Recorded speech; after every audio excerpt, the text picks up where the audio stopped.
All right, so we did mention that there's the Darwin 200 leaders, 5 leaders joining us, and we're lucky to have Tom joining us from Austria today. And Tom got to work on the spinner dolphin project. So let me bring Tom in live with us right now. Here we go. Hey, Tom, how are you? Hi, everyone. Doing well back in Austria. Yeah, well, Tom, let's start off. Tell us a little bit about yourself. I'm 23 years old. I'm from Austria, but half English, so that made the whole communication on the island a bit easier because most people were English speaking. I studied biology, and I got wind of this project in May and June, and I applied, and then I had the amazing chance to get to Fernando de Noronha last week, and the week really was incredible. Like I saw things I've never seen before, and it was just a huge and amazingly beautiful island. And we got the chance to work with the Spinner Dolphin project, and that was just incredible also. And we're working on the films right now. All right. Well, I'm going to play your first film in just a moment, but let's Yeah. set the stage. Tell us a little bit about those spinner dolphins. Okay, so by setting the stage, I'll talk about the island a bit. It's such a special place because basically, if you think the Atlantic is about 4 kilometers deep, and then you have this one peak rising up in front of Brazil, and that's Fernando de Noronha, like that's the island. So there's like really deep water around it, and then these spinner dolphins are coming to the island to rest during the day. So that's basically why they're there, and it's one of the best places in the world to see them. Any day around the island, you'll see about like 300 to 400. And we had days where we went down to the bays. There's a bay called Dolphin Bay on the north coast, and we saw about 500 spinner dolphins there. And it's in the national park, so it's really protected. And it's not only the dolphins that you're seeing, like we saw humpback whales, which was amazing also. And it's just so cool to see that you have areas on the island that are so thoroughly protected where nobody's allowed to get in if it's not for research. All right.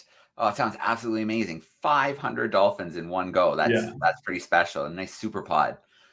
Okay, well, let's jump into it. Let's take a look at this video. And then Yeah, as you're sweet. watching the video classrooms, use that chat sidebar and send us in some questions about spinner dolphins. And you can ask, Tom a few questions about his experiences and the spinner dolphins. So here we go.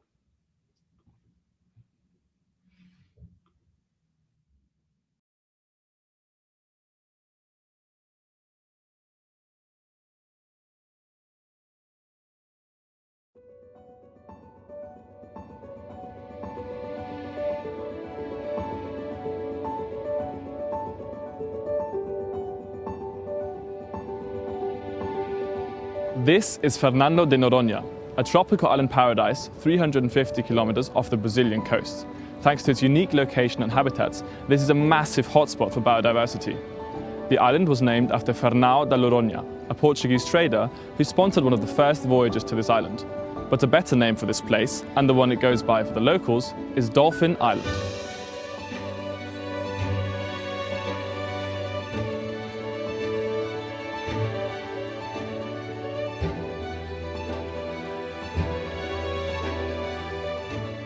My name is Tom Schidlbauer. I'm a 23-year-old biology student from Austria. I've always been fascinated by wildlife of all kinds, and I've always had a strong connection with nature. This week I've come to Fernando de Noronha to learn more about the complex lives of spinner dolphins. We'll be working closely with a local NGO to learn more about these fascinating creatures.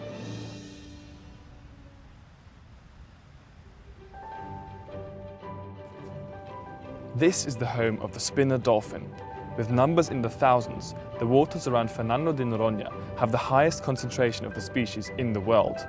Throughout the year, there will be between 300 to 400 dolphins around the island every day. These animals are especially famous for one thing. At high speeds, these dolphins can launch themselves out of the water and spin up to 7 times. They can jump up to 3 meters high and create huge splashes when landing on the surface. These spins may have several functions. The most likely ones are communication and acoustic signaling. The majority of the time, it's the strongest adult males that do most of the spinning. Spinning behavior occurs frequently when close to tourist boats, but contrary to the belief of many tourists, it is not one of entertainment or interest in humans. Eles estão se mostrando para a gente, mas não é exatamente isso, né? Faz parte da comunicação deles. E muitas vezes é um grupo que está ali mais parado, está quietinho, e quando aproxima um barco, alguns começam a saltar, né? Até uma forma deles, né, comunicarem entre eles, avisar que tem um barco chegando, ou também pode ser o grupo de guarda, né, justamente tirando a atenção ali do restante do grupo, né? O grupo de guarda ele tem essa função de tanto acompanhar a embarcação como para distrair, né,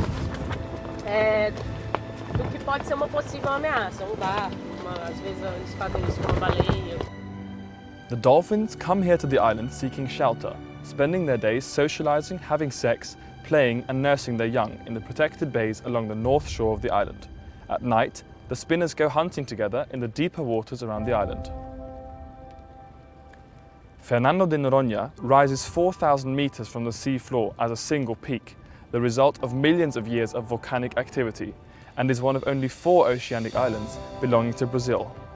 Since these are the only shallower waters in what is otherwise vast open ocean, marine biodiversity concentrates here.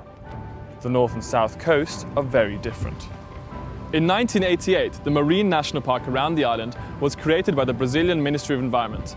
It covers 70% of the shoreline and extends all along the southern coast. Here, wind, waves and swell by the South Atlantic Ocean current hit the shoreline all year round. The North Shore, in comparison, is a lot more calm. The North Coast is also where human activity is at its strongest. In 2015, the island's popularity blew up on social media, and since then, more tourists than ever before have come from all over the world to spend their holiday here.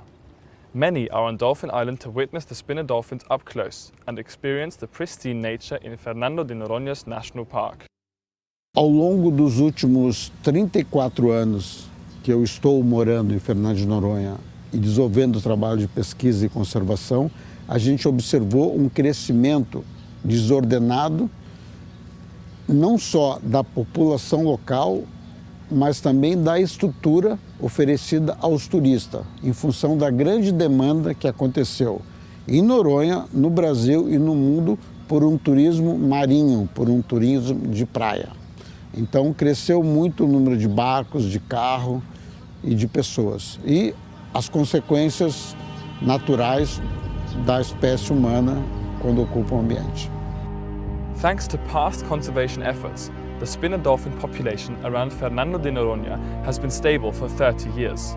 But with tourist numbers rising at an extreme pace, these fascinating animals are suffering from increasing stress levels, having less and less time to rest and socialize in peace. Human activity is endangering the health of spinner dolphins, especially that of mothers and young calves being nursed. In the following video, we will look at what is currently being done on the island to protect these unique creatures.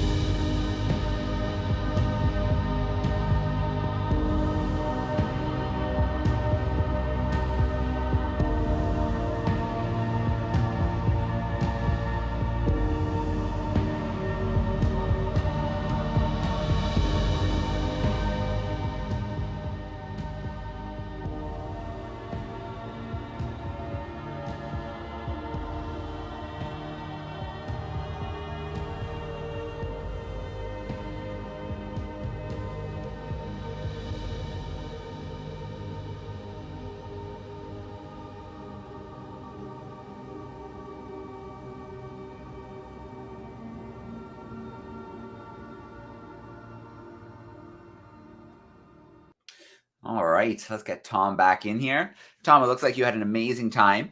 And classrooms, as Tom's videos are completed, they'll be uploaded to the Darwin 200 YouTube page. So if you visit Darwin 200 on YouTube, you can see other videos, the series of 3 videos from past Darwin leaders, and then Tom's videos will be uploaded there as they're completed as well. So Tom, we've got some questions coming in here in the chat. And the first one is, what did you find most exciting about the spinner dolphins? Well, I'm going to have to say the spinning. It's really crazy seeing them launch themselves out of the water. They can jump really high, and apparently how they move is that they're swimming underwater. They start spinning like while swimming underwater, and then they launch out.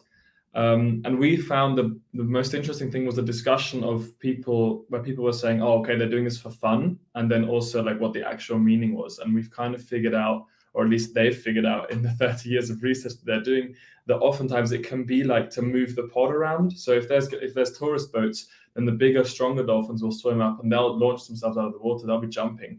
And then the whole pod might turn around. So it's this really intricate form of communication that they've been like developing for thousands of years. All right. So our next question carries on with that spinning. This year 4 class joining us would like to know, how high did you see them jumping? Well, they can jump about 3 meters high, which is pretty massive because they get to about, I think, 2 meters long. So they're really like, and it's really far too. It could be like 5-6 meters, I think. It's really incredible. So they're so athletic, right? So yeah, I mean, it's just an incredible spectacle to see. We didn't get very close, to be honest, because obviously they're protected, right? And then when we found out we couldn't actually film them underwater, for us as a film crew, that was a bit surprising because we thought, oh, we're making a documentary like in order to help with conservation. Yeah. But it's really to deter people from following them and from collecting material. So it's a really, really good rule in place, and some things are quite strict on the island, which in the end we were really happy about. Yeah, absolutely. So, this kind of touches a little bit on what you just said. This class is wondering, did the dolphins appear friendly or interested when you were out in the boat? I've got to be honest, we never actually got to be that close in the boat. But dolphins are highly intelligent, so they are interested, but they come there to rest. So they're not there really to interact with humans a lot, but they are. I mean, if you happen to be in the boat and the dolphins come up, you're supposed to just like stay calm and turn the motor off, or just let them swim by. And then they're very much aware that you're there. They know exactly what's going on. Yeah, awesome. Well, Tom, it sounds like you had an amazing experience.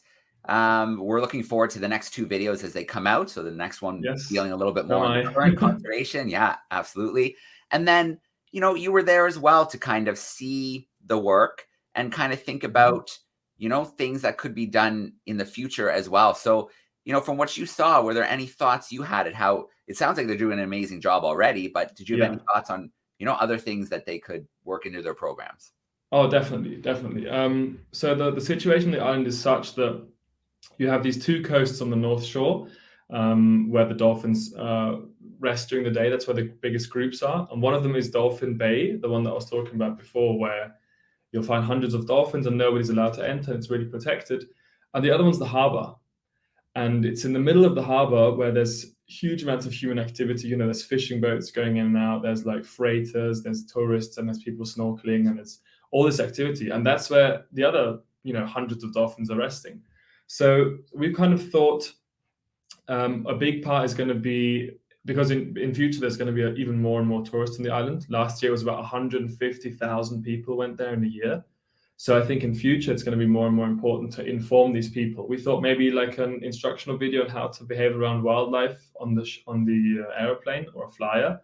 I think the strongest thing we could do is put an area in the harbor so the dolphins are mostly in one area, right? So the best thing we thought would be to put up buoys in the harbor, like floating buoys, to stop people from entering that area. So the dolphins can rest in this like maybe 200 to 200 meters square, and nobody's allowed to enter. I think that would be the strongest thing you could implement. And they're going to need something like that because there's going to be so many people coming to the island in the next few years that they're going to need a strong set of rules. And that's kind of what our movies are going to be about. All right. It's kind of definitely the challenges, right? The tourism helps the local economy, but you have to find that right balance so you don't lose what's bringing people to the islands in the first place. Yeah, that's a big point because people are benefiting from the tourists coming to the island. Like the infrastructure is getting better, but people come for the wildlife, so they're going to need to preserve that and figure out a way. All right. Well, Tom, I'm so glad you were able to have this experience and were able to share it with us today. We look forward to. I'm very grateful. I'm also grateful to our sponsors and to Fourth Element, especially for Ramla for sponsoring me personally. All right, excellent. Well, Tom, thank you so much. Enjoy the rest of your day. And hopefully we'll catch up to you as the Darwin 200 continues its voyage around the world. Yes. Thank you very much.